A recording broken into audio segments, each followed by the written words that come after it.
local history, local culture, local events, your community. This is the Joe Kelly Show.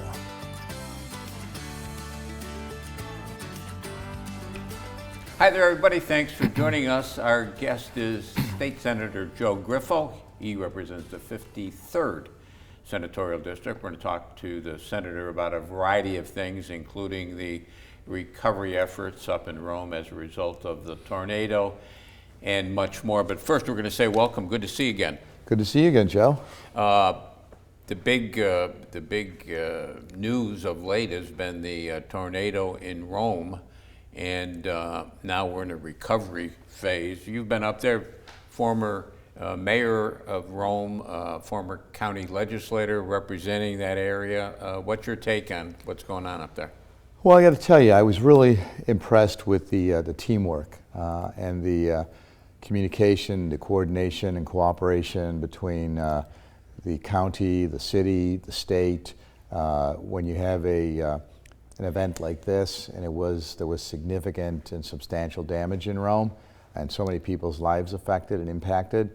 I really applaud County Executive Pacenti, Mayor Lanigan, coming together to really focus on what needed to be done in the community. And I think when you look at everything, considering the magnitude of this and what potentially could have happened, the first miracle is that there was no loss of life in Rome or any injuries. Unfortunately, there was a loss of life in Canastota, an 82-year-old individual who passed away, because this tornado hit several areas. And I just think that the response was very well handled because immediately a command center was set up. Public Works, Public Safety, the utilities, everybody in the room, emergency services, Red Cross, Salvation Army, everybody was coming together, and it was well organized, and the command center worked very efficiently and effectively. I know the 911 chief of Rome, Chief James, Ed Stevens from former RPD captain was also involved now running the 911 emergency management for the county of Oneida. So I think when you look at what happened that evening, and I surveyed the damage with the county executive and the mayor that night, and then I had an opportunity to fly over it a couple days later, just to think first to make sure everybody was okay and that everybody was getting the proper resources that they would need. Like if you needed shelter, the shelter was set up. And then to remove debris, to open streets up, and to help many of the individuals. A lot of private residents had damage, and they're dealing with that on their own. But when you look at the city a week later, I think it's remarkable, what we see now on the cleanup. Now there's a long way to go. There are people still hurting that need, homes that were destroyed, some that will have to be replaced, others will have to be rebuilt, significant structures, changing the skyline of Rome, like the old St. Mary's Church and First Presbyterian Church. But there's a lot that still has to and will be done. But I think it's amazing, first and foremost, that there was no injuries and loss of life. And then secondly, the response and the way the city has really picked itself up and beginning to see a return to normalcy within a week. You had the governor come in as well. Yeah, absolutely, and we appreciate the governor's quick response. She was on the phone with the mayor and the county executive that afternoon. I had spoken to a number of the state agency heads that were involved, the State Emergency Management Office, the Department of Homeland Security, Department of Transportation, the New York State Police. The Superintendent of State Police was on the ground here.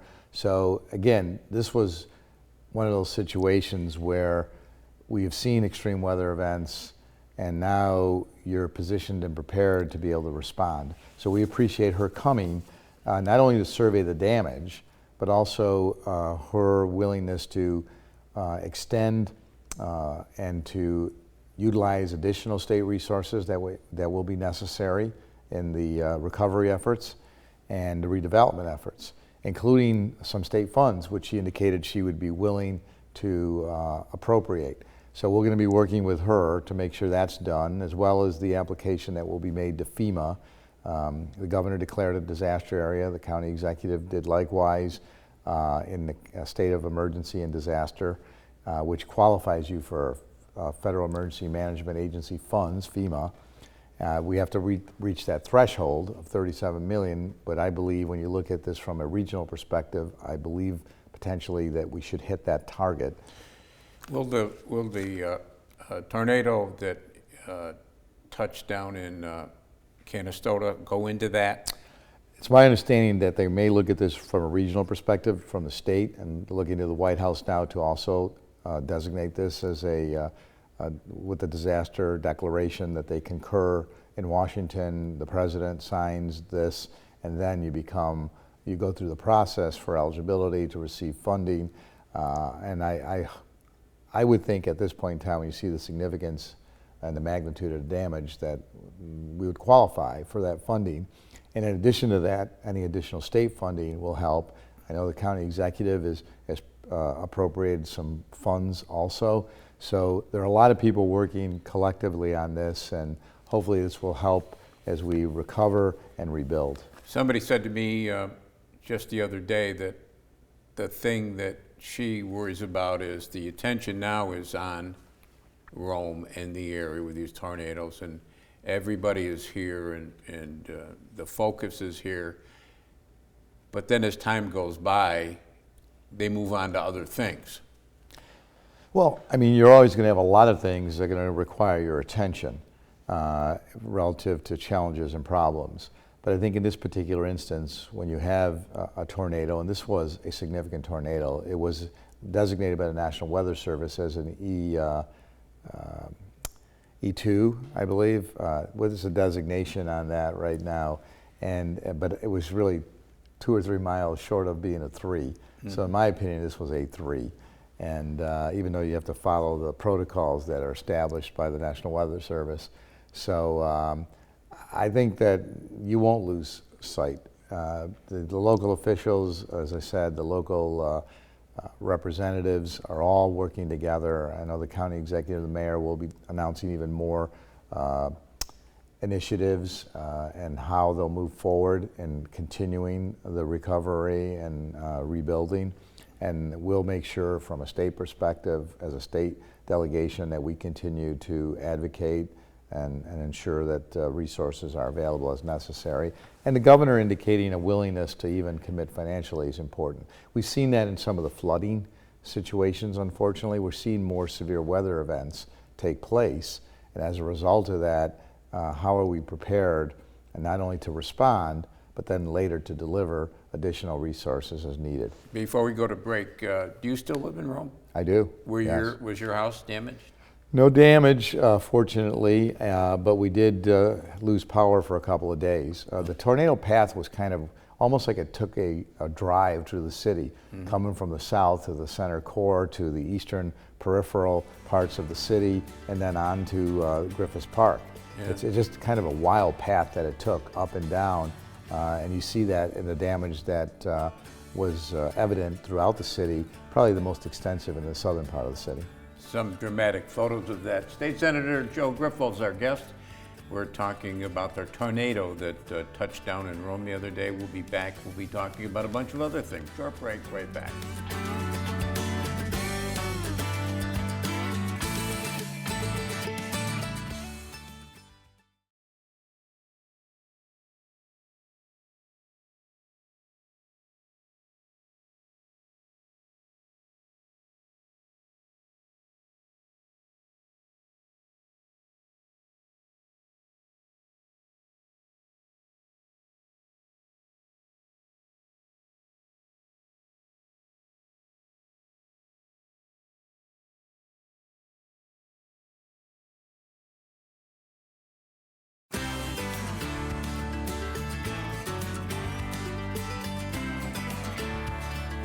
And welcome back, everybody. Thanks for sticking with us. State Senator Joe Griffo is our guest. He represents the 53rd Senatorial District, and that means part of Oneida County, all of Lewis County, and part of Herkimer County? No, it actually changed. The old 47th was Oneida, Lewis, and some of St. Lawrence.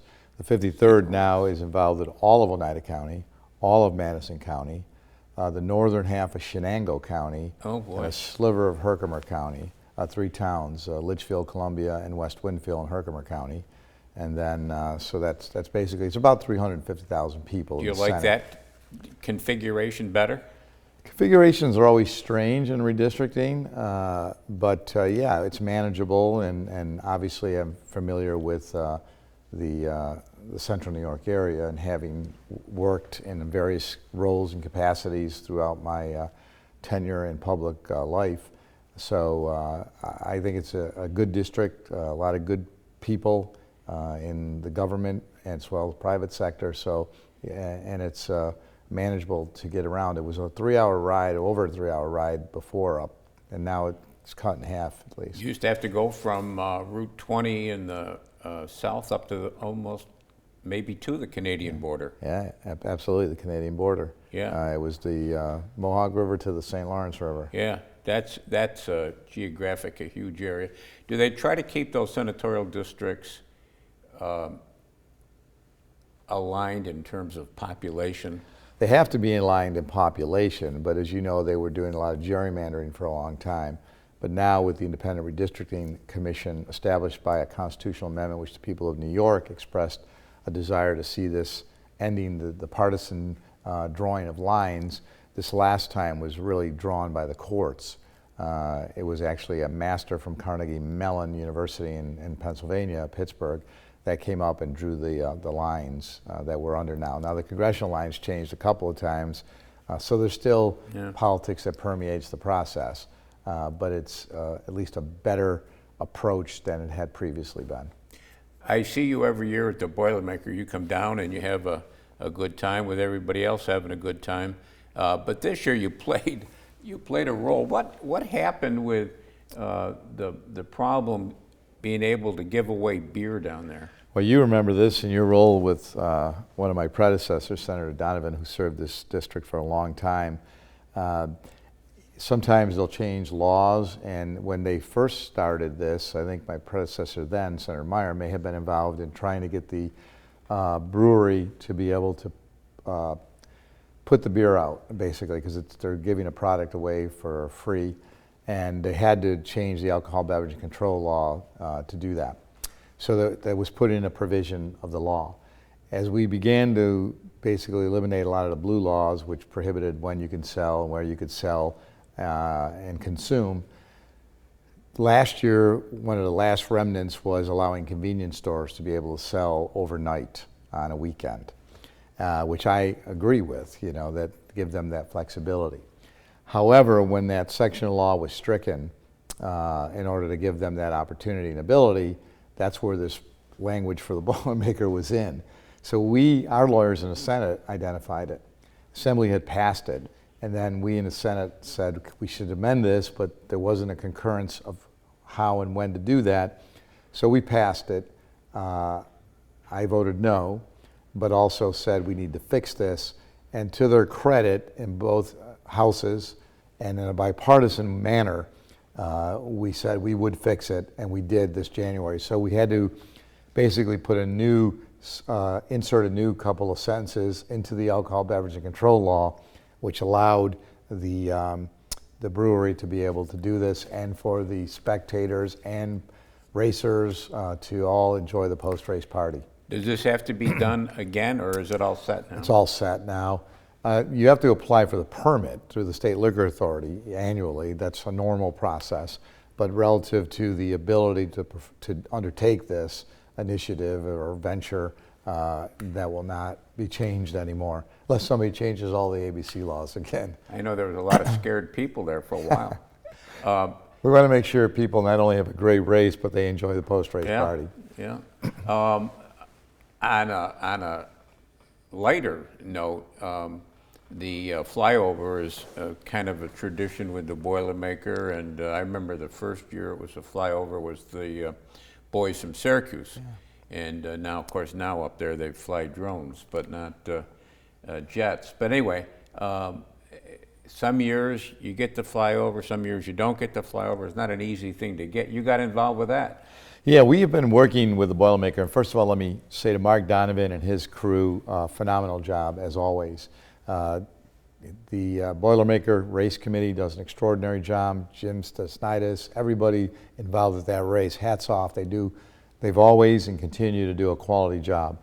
The volunteers, we've got to thank all these volunteers. You know, they really give of themselves to make that special. Spectators. The spectators along the race, yeah, as you know, that's what makes it. They're there to inspire, to motivate, and all the runners. So it was a great event on a beautiful day.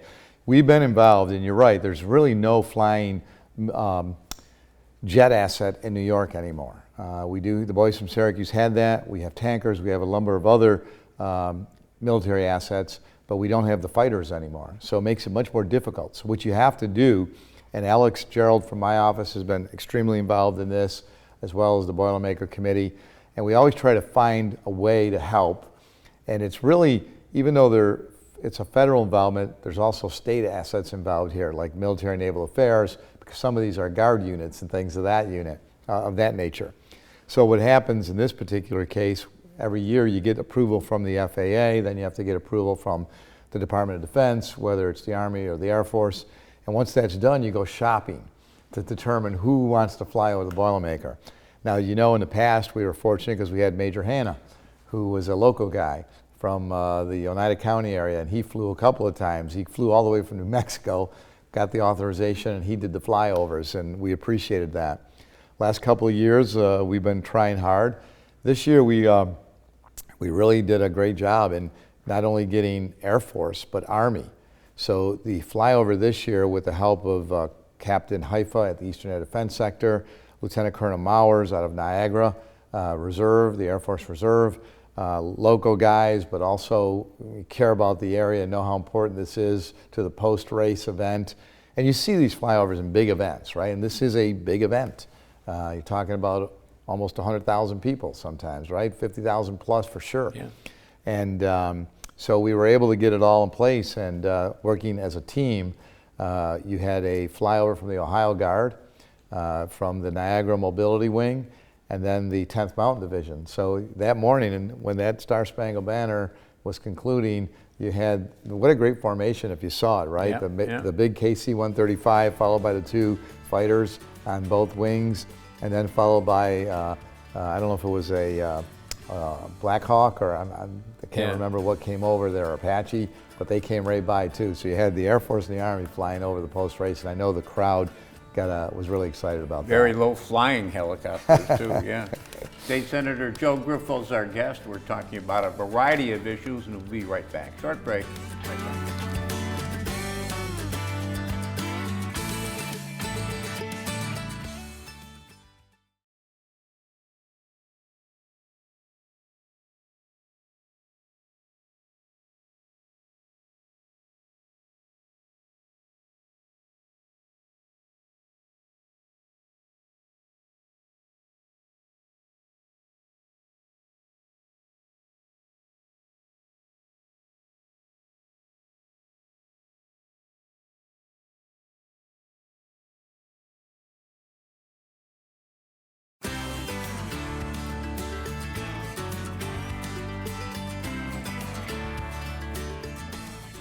And welcome back, everybody. Thanks for sticking with us. State Senator Joseph Griffo is our guest, and if I recall correctly, and if I don't, you correct me, started as an aide to Carl Eilenberg at City Hall in Rome, county legislator, mayor of Rome, county executive, and now state senator. Very good. 25 years? Very good. About? You're good. Yeah, okay. Still got it, Joe Kelly, I'll tell you. Well, some days, maybe. I was reading those great columns that Joe was writing back then. Yeah, back in the day. You should have been a syndicated columnist nationally, because they were excellent. That's awful nice of you to say. And now I continue to write for the Sentinel, which you're very familiar with. Drones. Drones are in the news lately because of what happened with the attempted assassination on President Trump.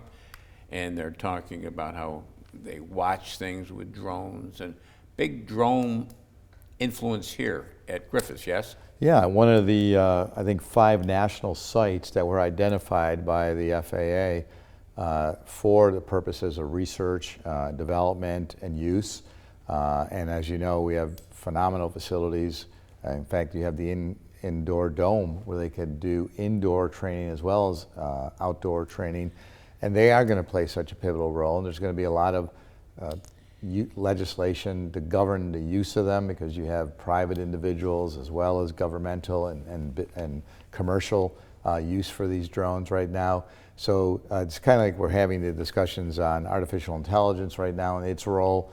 We'll see the same thing with drone. This is all new and sophisticated technology, and when used properly could be very helpful. I mean, whether it's over recently the tornado damage in Rome, or over big events, from a security perspective, they will and do play a significant role right now. And I know in this particular instance, state police have them, utilize them. In fact, Sergeant Only locally does a lot with that. The Sheriff's Department has them. In fact, the Sheriff had it up during a recent tornado and Rome and what was in the outlying areas. So yeah, they are very important. And it also talks about, from an economic perspective, what we do as a community. One of the things we've done, County Executive Pacini and myself, our colleagues in local and state government, have tried to position our community to take advantage of emerging opportunities economically. And this is one illustration of that. You know, when you have this federal designation, it's significant. So I think that's what we're trying and will continue to do, whether it's in the advanced manufacturing of drones, or if it's in chip fabs. And we have high tech here, Wolfspeed up in Marcy. So all of this, I think, is an opportunity for us to create economic opportunity by identifying the industries of tomorrow that will be useful and necessary. And as a result of that, how can our area take an advantage of that from an economic development perspective? The Wolfspeed has been a success story. I mean, it was a long time in coming, and a lot of people said it would get here, and it did. Yeah, it takes a lot of hard work, and you remember Steve DeMille, who we lost, this year, was a leader in that effort, along with the local officials that I've talked about here. Again, coordinating and collaborating and identifying, what we need to do and how we need to go about it, investing significant state funds, local funds to make sites shovel ready. Now we've got to ensure that you have the workforce. I mean, particularly when you look at Micron's potential on this region, not only in Onondaga County, but across this whole region. So there is, they have done extremely well, Wolfspeed. They'll continue to grow. Danfoss is on at SUNY Poly campus too. This is all different aspects and elements of economic development and creates economic opportunity for this region and for the people who live here. Are you ranking member on the Education Committee? On the Higher Education Committee, yes. Yeah.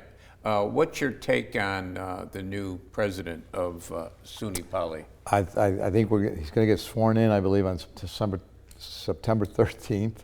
It's Friday the 13th, and that's how I can remember that. And he's a great guy. I think he's very talented. I think he is already leaving a mark on SUNY Poly. Gets along with the faculty. The students seem to really like him.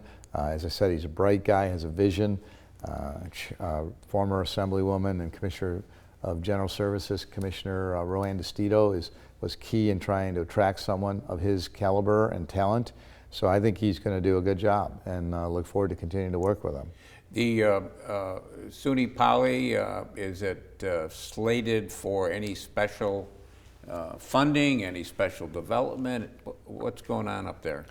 Well, they'll continue to receive SUNY funding, but there are needs that they have that we've identified, and we'll continue to try to advocate. Such as? And engineering, building potentially, structure, some different and new buildings on the campus that can continue to expand some of the career options and majors and opportunities that will be created as a result of that. So you see it growing? I see the potential for growth there, yes. A beautiful campus.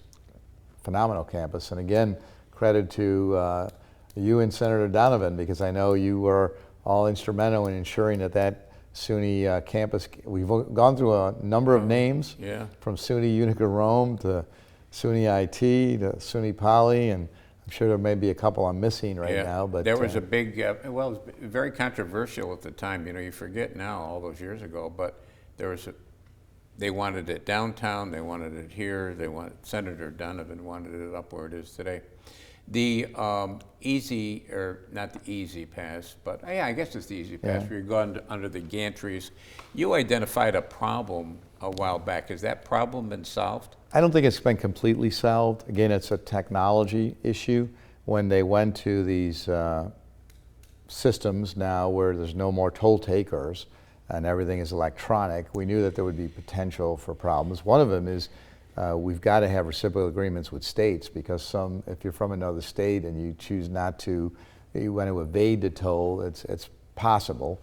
Even some of our residents sometimes do that. So they're starting to go after toll evasion. But relative to individuals, I knew that you'd have some quirks in this system, and we've identified them, and we continue to urge the Thruway Authority to address those and hopefully solve those. So it's better, but it's still not perfect, obviously. We've only got 2 seconds, but you urged people, if they checked their bill and found mistakes, to call you, right? Yeah, always check the bill, and we're available to help when we need to. Okay, always good seeing you. Great to be here. That's going to do it for us this week, but we'll be back next week. We'll do it all again. Don't forget cnyhomepage.com. There's a lot of good stuff there. Until next time, take care of yourself, everybody.